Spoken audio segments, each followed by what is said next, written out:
Bismillahirrahmanirrahim. Assalamualaikum warahmatullahi wabarakatuh. Innal hamdalillah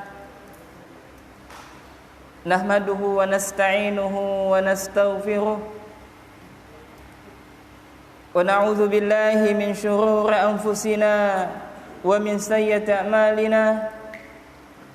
May yahdihillahu fala mudilla lahu wa may yudlil fala hadiya lahu. Wa ashhadu an la ilaha illallah wahdahu la syarika lahu wa ashhadu anna Muhammadan abduhu wa rasuluh la nabiyya ba'dah.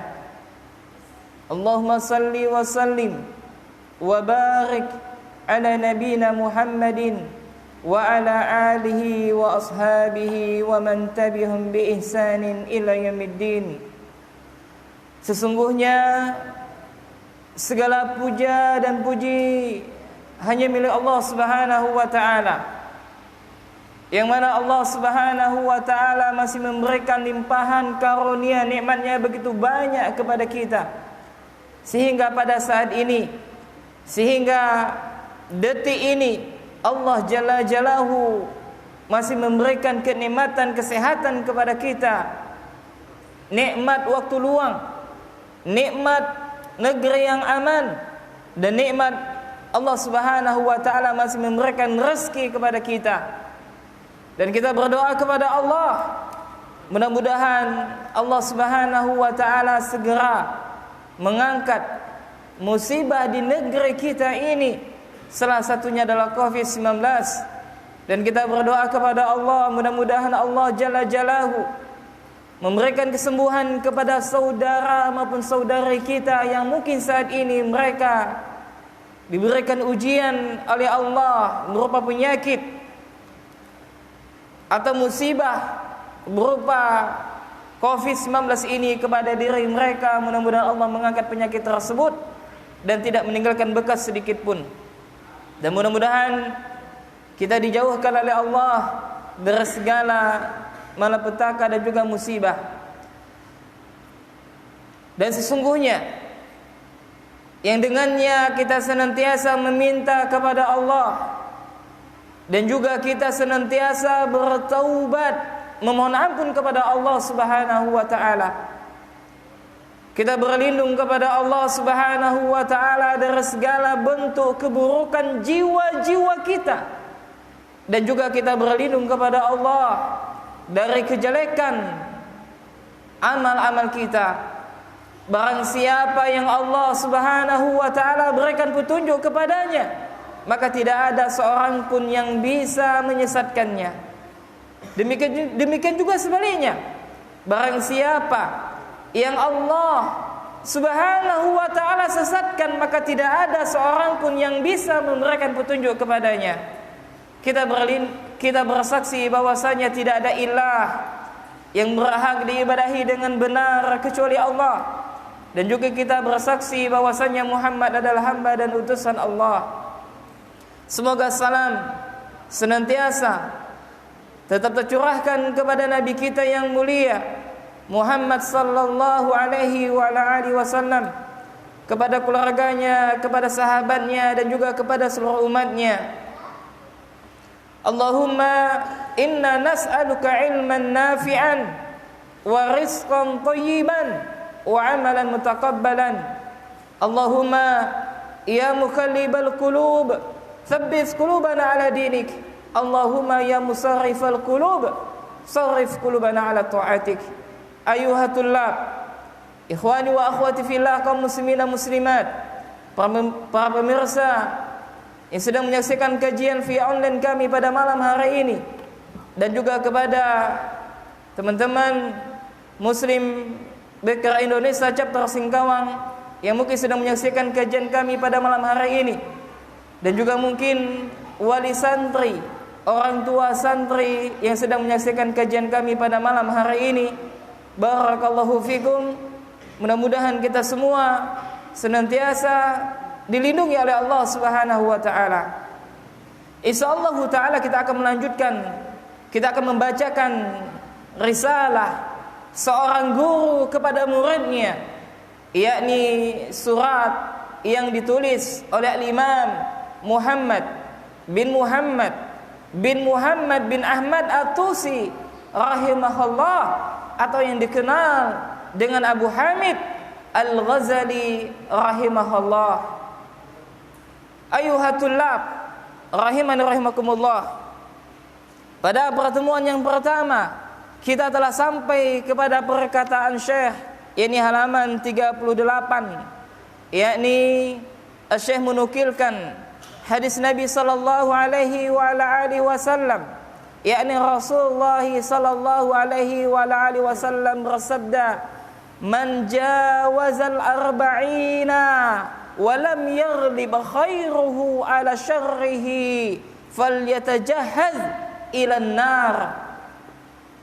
Sebagaimana beliau nukilkan dalam sabda Nabi sallallahu alaihi wa ala alihi wasallam, dan pada kesempatan kali ini, pada pertemuan yang kedua ini, bertempatan pada hari Rabu tanggal 18 Rabiul Awal 1442 Hijriah, atau bertempatan dengan tanggal 4 November 2020 Masehi, maka kita akan melanjutkan apa yang Syekh rahimahullahu ta'ala tuliskan kepada muridnya. Maka beliau mengatakan, wa fi hadhihi nasihati kifayatun li ahli ilmi. Maka nasihat ini sejatinya cukup bagi para penuntut ilmu. Yang nasihat apa? Yang nasihat yang di awal pada paragraf yang pertama, yang beliau sebutkan kepada kita bahwasanya salah satu di antara berpalingnya Allah terhadap hamba tersebut, yakni ketika seorang hamba dia melakukan sesuatu yang tidak bermanfaat bagi dirinya. Dan salah satu di antara berpalingnya Allah Subhanahu wa taala kepada hamba tersebut, yakni sang hamba dia menyibukkan dirinya kepada sesuatu yang tidak bermanfaat bagi dirinya, baik berkaitan dengan dunianya maupun pada akhiratnya. Maka Syekh mengatakan, ayyuhal waladu an-nasihatu sahlun. Wahai ananda, wahai anakku, wahai santriku. Beliau mengatakan, menasihati itu mudah, memberikan nasihat itu adalah mudah. Wal mushkilu qabuluha, dan yang sulit adalah menerimanya. Jadi kata Syekh rahimahullah menjelaskan kepada kita ikhwan, bahwasanya memberikan nasihat, menyampaikan nasihat itu adalah mudah. Siapapun bisa, ya, asalkan dia memiliki kemampuan dalam menyampaikan. Akan tetapi yang sulit adalah menerima nasihat tersebut. Ya, kenapa sulit menerima nasihat tersebut? Lalu Syekh melanjutkan, li'annaha fi madzaqi muttabi'il hawa murun. Karena sungguhnya bagi penuntut atau bagi penurut hawa nafsu, nasihat terasa pahit. Ya, saya mengatakan kenapa menerima nasihat itu sulit? Disebabkan bagi penurut hawa nafsu, nasihat itu terasa pahit. Idzal manahi mahbubatun fi qulubihim. Sebabnya apa? Sebabnya disebabkan hal-hal yang dilarang oleh syariat disukai oleh hati-hati mereka. Jadi ikhwan rahiman rahimakumullah, salah satu penghalang seseorang sulit untuk menerima nasihat disebabkan karena sebab maksiat yang dia lakukan. Maka maksiat adalah salah satu sebab penghalang seorang hamba dari cahaya Allah Jalla Jalaluhu. Maka maksiat salah satu menjadi penghalang sulitnya menerima nasihat. Maka hendaklah kita muhasabah diri kita. kalaulah sekiranya jiwa kita, diri kita itu terasa sulit menerima nasihat, kalau seandainya jiwa kita, hati kita merasa berat terhadap nasihat yang telah diberikan kepada kita, maka ketahuilah bahwasanya kita adalah manusia yang selalu senantiasa mengikuti hawa nafsu, dan hawa nafsu itu selalu mengajak kepada keburukan. Hawa nafsu itu selalu mengajak kepada keburukan. Maka jamaah ayyuhatullah rahimani rahimakumullah, maka salah satu di antara kesuksesan bagi seorang talib, seorang siswa atau seorang penuntut ilmu, salah satu kesuksesan mereka supaya mereka bisa mendapatkan ilmu yang bermanfaat, supaya mereka bisa memahami ayat-ayat dan juga hadis-hadis Nabi sallallahu alaihi wasallam, hendaklah mereka bertakwa kepada Allah, hendaklah mereka menjauhi semua pintu-pintu maksiat, hendaklah dia bertakwa kepada Allah. Dan janji Allah, barang siapa yang mereka bertakwa kepada Allah Subhanahu wa ta'ala, maka Allah akan mengajarkan mereka, dan Allah mengetahui segala sesuatu. Sebagaimana Allah sebutkan dalam Al-Quran surah Al-Baqarah ayat 282, wattaqullah wa yu'allimukumullah wallahu bikulli syai'in alim. Bertakwalah kalian kepada Allah, niscaya Allah akan mengajarkan kepada kalian, dan Allah Maha mengetahui segala sesuatu. Maka bagi mereka yang sulit menerima nasihat disebabkan dampak maksiat yang mereka lakukan, oleh karena itu ayyuhatullah rahimani rahimakumullah, hendaklah kita adalah orang yang pertama kali meninggalkan larangan yang telah Allah larang.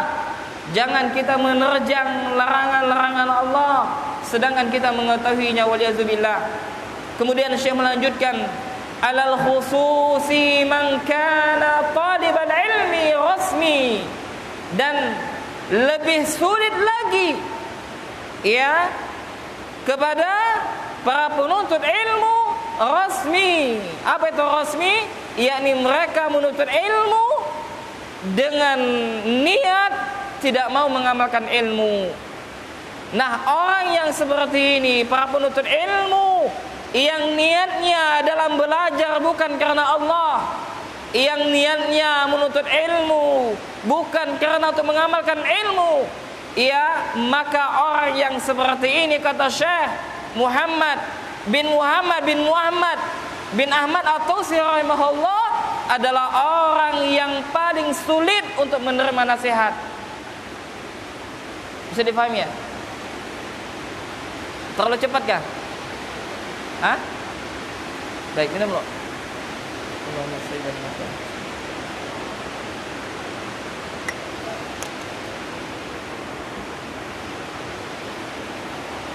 Jadi kata Syekh rahimahullah, alal khususi man kana talibal ilmi rasmi, dan lebih sulit lagi, yakni apa?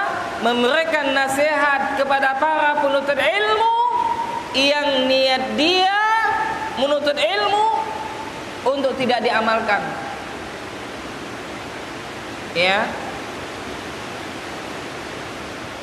Nah, kalau sekiranya ikhwan kita menuntut ilmu dengan niat bukan karena Allah, dengan niat kita tidak mau mengamalkan ilmu tersebut, maka ketahuilah orang yang seperti ini, mereka adalah orang-orang yang akan dijauhkan dari rahmat Allah Subhanahu wa ta'ala. Orang yang seperti ini, dia akan sulit untuk menerima nasihat. Orang yang seperti ini, dia akan sulit untuk berubah menjadi yang lebih baik. Maka ayyuhatullah rahimani rahimakumullah, maka hendaklah kita untuk selalu senantiasa memperbaharui niat kita, menata niat kita untuk apa kita datang di ma'had ini, untuk apa kita mempelajari ilmu agama. Ketahuilah bahwasanya sejatinya kita mempelajari ilmu din, ilmu agama adalah untuk melembutkan hati kita dalam rangka untuk menegakkan ubudiyah kepada Allah Subhanahu wa taala. Maka kalau kita dapati ada orang yang dia habiskan waktunya untuk ilmu dan ilmu, akan tetapi orang tersebut tidak berubah, maka ketahuilah ikhwan, dia adalah orang yang akan diancam oleh Allah dengan azab yang pedih. Nanti akan Syekh sebutkan ya pada lembaran berikutnya. Lalu beliau mengatakan rahimahullah, beliau mengatakan fa innahu yahsabu annal ilmal mujarrada lahu wasilatun, maka sesungguhnya mereka menyangka, dia menyangka sesungguhnya ilmu tanpa amal itu adalah sebagai sarana saja. Maksudnya apa? Ada di antara orang ya yang mereka menyangka bahwasanya ilmu itu hanyalah sebatas apa?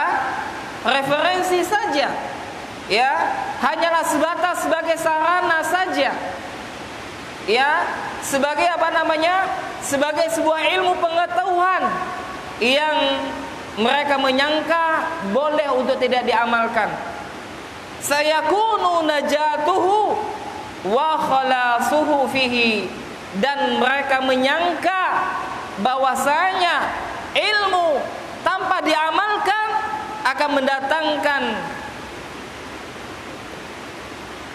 najatuhu, akan mendatangkan apa? Apa najatuhu? Naam, akan mendatangkan keselamatan. Ya, bagi siapa? Bagi dirinya. Wa annahu mustaghnin 'anil amali. Nah, ini penting ikhwan. Ya. Ini sangat penting sekali ya, kalau ada stabilo dikasih stabilo. Dan sungguhnya ilmu ya mustaghnin 'anil amal. Ya, ilmu itu ya bukanlah tidak perlu diamalkan. Ya, ilmu itu adalah sesuatu yang wajib untuk diamalkan. Nah, adapun sebagian mereka mengatakan apa? Wa annahu mustaghnin 'anil amali. Ilmu itu sesungguhnya ilmu tidak perlu diamalkan. Sebagian siapa? Sebagian kelompok mengatakan demikian. Siapa mereka? Nah, Syekh melanjutkan wa hadza i'tiqadul falasifah, dan ini adalah keyakinan falasifah. Apa itu falasifah? Yani filsafat. Ya. Jadi keyakinan filsafat bahwasanya ilmu itu tidak perlu diamalkan. Dan ini adalah keyakinan yang keliru. Ya, sehingga ya filsafat ini ikhwan ya adalah mereka ahlu ilmu yang menyalami kebodohan terhadap apa yang ada di balik tabiat mereka. Ya, ini apa? Filsafat ini sejatinya adalah ilmu suatu kebodohan yang mereka mencari sesuatu yang sudah pasti. Ya, sehingga apa? Maka kita lihat ada di antara mereka yang apa namanya? Yang sengaja mencari Tuhan. Waliyadzubillah. Ya. Maka Imam Syafi'i mengatakan bahwasanya puncak dari mempelajari ilmu filsafat ada dua puncaknya. Ya. Sebagaimana dikatakan oleh siapa? Al-Imam Asy-Syafi'i rahimahullah, bahwasanya puncak mempelajari ilmu filsafat ada dua. Yang pertama, yakni adalah kebingungan. Ya, kebingungan. Jadi kalau orang sudah sampai ke puncak ilmu filsafat, maka dia akan merasakan apa? Kebingungan yang pertama. Atau yang kedua, dia akan menjadi seperti orang gila. Ya, ini sebagaimana dikatakan oleh siapa? Al-Imam Asy-Syafi'i rahimahullah. Nama asli daripada Imam Syafi'i adalah Muhammad siapa? Muhammad bin Idris rahimahullahu taala. Ya. Naam. Maka dapat kita simpulkan ikhwan, kesimpulannya adalah bahwasanya yang pertama, ya, kesimpulan dari paragraf ini, ya, kesimpulan yang pertama adalah bahwasanya menasehati itu mudah. Menasehati itu mudah, yang sulit adalah menerima nasihat tersebut. Jadi kesimpulan yang pertama adalah menasehati itu mudah, dan yang sulit adalah menerima nasihat tersebut. Atau bisa tulis di sampingnya, ya, kan ada kertas yang kosong itu. Nah, gunakan itu. Nah, itu ditulis di sampingnya itu yang kosong. Ya. Sadika dapatkah? Jadi kesimpulan yang pertama apa tadi? Nah, kesimpulan yang pertama, menasihati itu mudah, yang sulit adalah apa? Menerimanya. Kemudian kesimpulan yang kedua, nasihat terasa sulit. Nasihat terasa sulit diterima. Nasihat terasa sulit diterima dikarenakan satu, ya, nasihat terasa sulit diterima disebabkan atau dikarenakan satu, pengikut hawa nafsu. Ya, pengikut hawa nafsu. Jadi setiap orang yang selalu senantiasa mengikuti hawa nafsunya, maka mereka adalah orang-orang yang akan diberikan kesulitan oleh Allah untuk menerima nasihat, untuk menerima kebaikan. Maka hendaklah kita jangan menuruti hawa nafsu.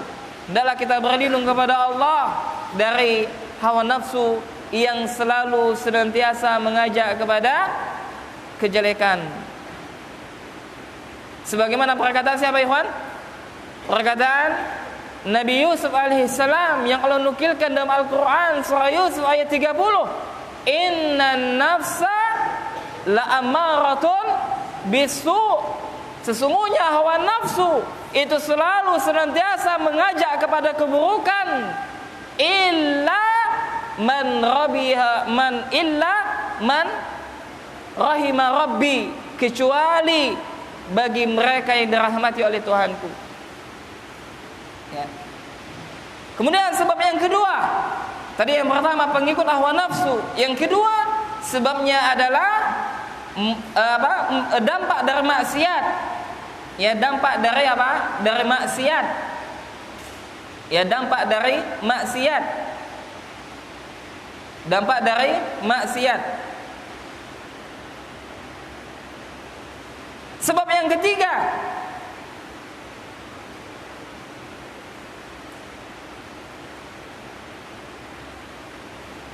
salah niat dalam menuntut ilmu. Salah niat dalam menuntut ilmu. Ya, salah niat dalam menuntut apa? Menuntut ilmu. Jadi kalau ada orang yang dia menuntut ilmu lalu niatnya tidak benar, ya, dengan niat tersebut bukan karena Allah, maka ketahuilah dia tidak akan mendapatkan kebaikan.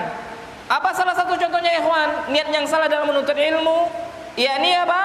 Dia menuntut ilmu dalam rangka supaya dia bisa menikahi si fulanah misalkan. Atau dia menuntut ilmu, niatnya untuk apa? Sepulang dia dari belajar, maka dia ingin dihormati oleh masyarakatnya. Ya, dia ingin dimuliakan, ya, oleh masyarakatnya dan semisalnya. Atau dia menuntut ilmu dikarenakan ingin mendapatkan jabatan tertentu, maka orang yang seperti ini dia tidak akan mendapatkan fadilah, keutamaan ilmu, dan bahkan dia diancam oleh Allah melalui lisan Rasulullah tidak akan mencium baunya surga. Waliyahzubillah.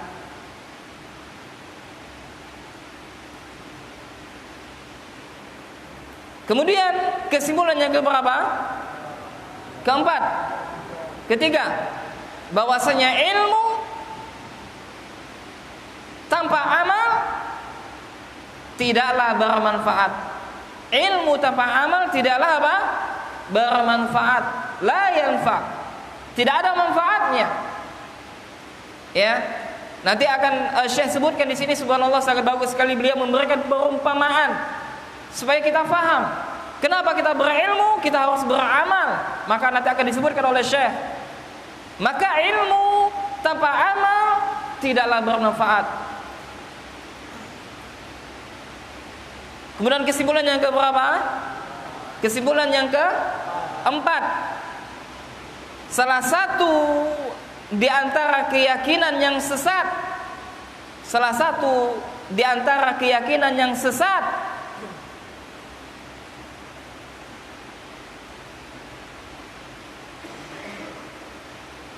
yakni apa? Falasifah. Yakni apa? Ilmu daripada filsafat. Keyakinan di antara keyakinan yang sesat yang ada pada filsafat. Paham gak maksudnya nih? Di antara keyakinan yang sesat, di antara filsafat, yakni apa? Mereka mengatakan mustaghnin 'anil amali. Yakni apa?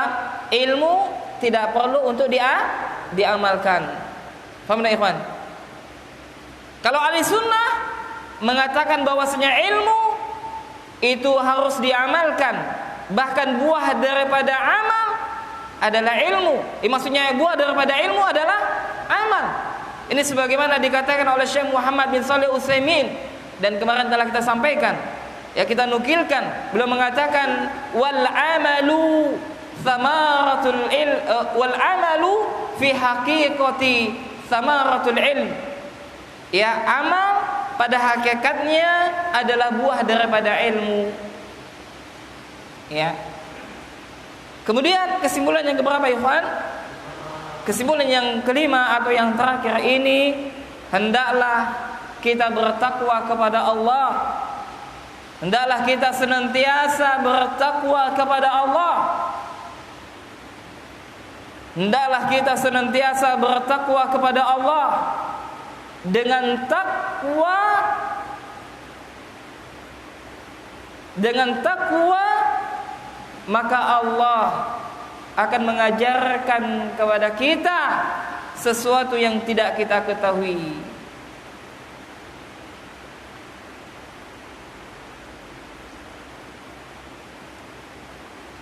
Baik. Khalas?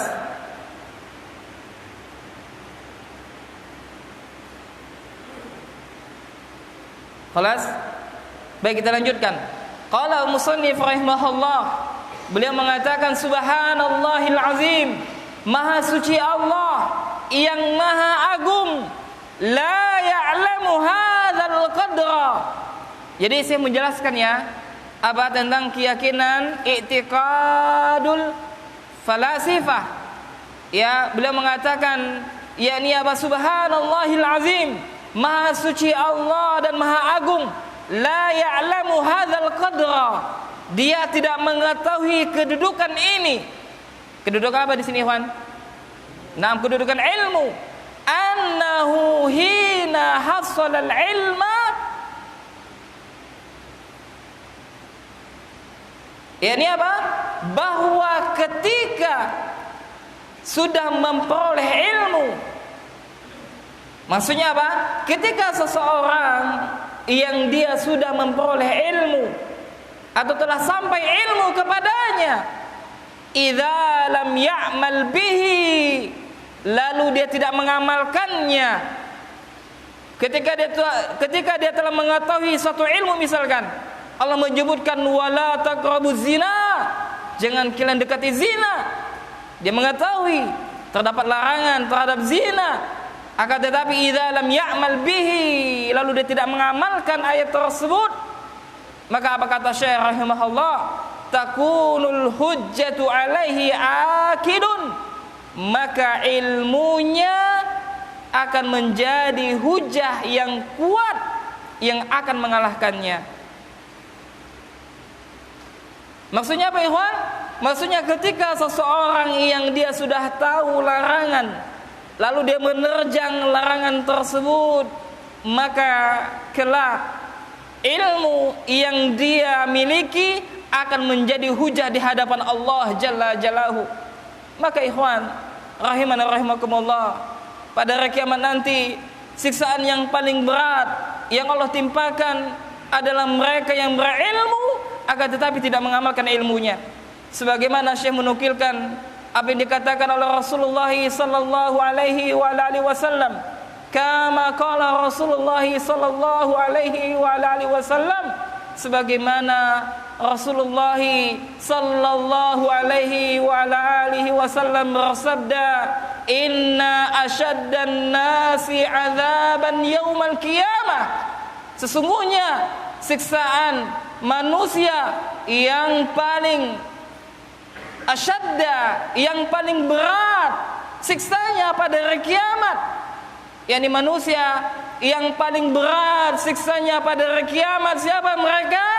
Mereka adalah alimun, mereka adalah orang alim, orang yang berilmu, mengetahui sesuatu yang dilarang oleh Allah, dia tetap saja menerjang larangan tersebut dikarenakan hawa nafsu yang telah dia miliki. Maka orang yang seperti ini, mereka akan diazab oleh Allah dengan azab yang begitu pedih, wal iyadu billah. Maka Rasulullah sallallahu alaihi wa alihi wasallam menyebutkan, lam yanfa'hu Allahu bi'ilmih, yakni siapa? Yakni mereka adalah seorang alim, orang yang berilmu, akan tetapi Allah tidak memberikan manfaat dari ilmunya tersebut. Subhanallah ikhwan. Adalah kita muhasabah diri kita. Kalau sekiranya kita masih suka melakukan maksiat, baik dalam keramaian, terlebih dalam kesendirian kita, maka ketahuilah Allah tidak akan memberikan manfaat daripada ilmu yang telah kita miliki. Maka orang yang seperti ini, inna asyaddan nasi azaban yaumal qiyamah, adalah alimun, yakni manusia yang paling berat siksanya pada hari kiamat nanti adalah mereka seorang alim, orang yang berilmu, akan tetapi mereka tidak mengamalkan ilmunya. Orang yang berilmu yang dengan ilmunya tersebut tidak bermanfaat sama sekali bagi dirinya, ya maka hendaklah kita berlindung kepada Allah dari ilmu yang tidak bermanfaat. Maka celakanya bagi jiwa, celakanya wahai jiwa, kalau sekiranya jiwa kita senantiasa mengajak kepada keburukan sedangkan kita mengetahui itu adalah satu keburukan, akan tetapi dikarenakan kita kalah daripada hawa nafsu kita, masih saja kita terjang, masih saja kita larang, maka menunjukkan kita akan dijauhkan dari rahmat Allah Subhanahu wa taala. Kita akan dijauhkan oleh Allah dari rahmatnya dan karunia serta taufiknya. Maka hendaklah ikhwan ayyuhatullah rahimani rahimakumullah, kalau sekiranya kita masih suka melakukan maksiat dalam kesendirian kita, maka hendaklah kita hindari. Untuk apa? Jangan sampai kita dalam kesendirian. Kalau kita masih suka bermaksiat dengan sesuatu, ya, misalkan kita masih suka meladeni wanita-wanita yang bukan muhrim kita, maka hendaklah kita segera menikah. Ya, sebagaimana Rasulullah mengatakan, ya ma'syarul syabab, wahai pemuda, man istata'akum, apabila di antara kalian al-ba'ah, yang memiliki kemampuan untuk menikah, faltazawwaj, maka hendaklah menikah. ia karena dengan menikah tersebut ia akan terjaga dari fitnah. Bagi Anda yang tidak bisa terfitnah atau tidak bisa terlepas dari fitnah wanita, maka segera menikah. Jika tidak mampu, datang kepada walinya, ngomong baik-baik, sampaikan niat baik.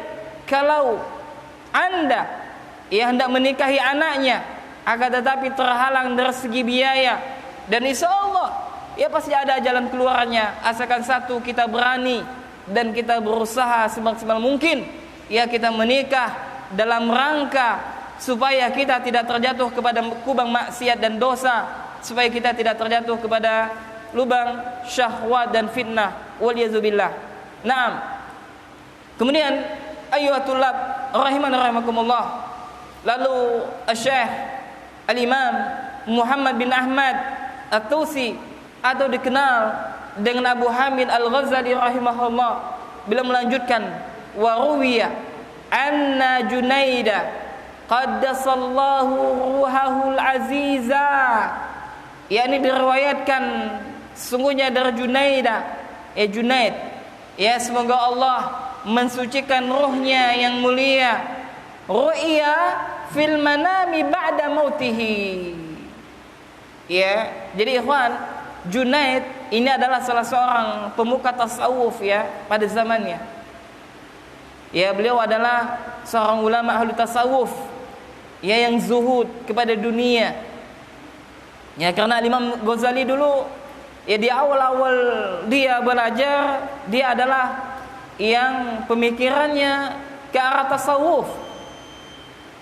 Lalu hidayah menyapa dia, dan akhirnya di akhir hayatnya dia mempelajari hadis-hadis Nabi sallallahu alaihi wasallam, dan dia pun sempat mempelajari hadis Sahih Bukhari dan juga Sahih Muslim.